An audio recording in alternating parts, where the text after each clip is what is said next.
health risk outbreaks, health officials are closely watching a highly lethal type of bird flu.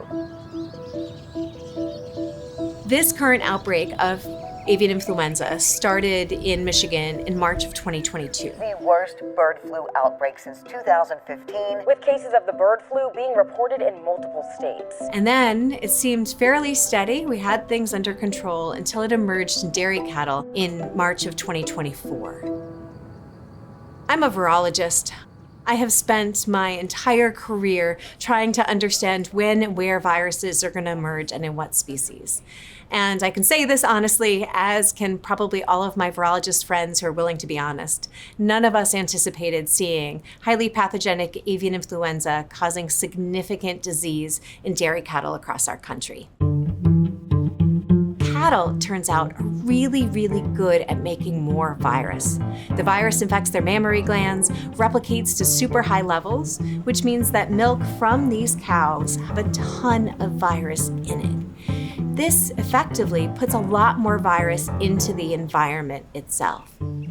We've seen this disease mutate to affect mammalian populations in different ways in the past, but the evolution of this disease onto commercial dairy production represented an evolution of the virus, really. And we worked very quickly with state and federal partners to understand about what the food safety ramifications of this might be.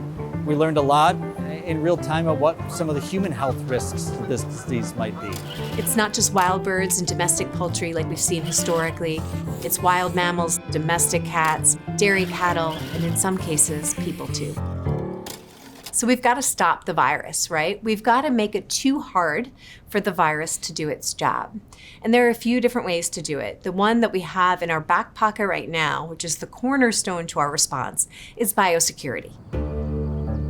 We very quickly moved to implement biosecurity measures to help our workers stay safe, but also to help protect the cows. You know, we're a public institution. Really, our teaching, research, and outreach mission is important.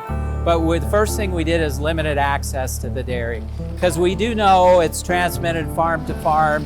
I think biosecurity and measures that our dairy producers have done to prevent the spread has been helpful, but more research is absolutely needed, whether that be vaccinations, whether that be therapeutics, whether that be other strategies. No single laboratory can do this on their own.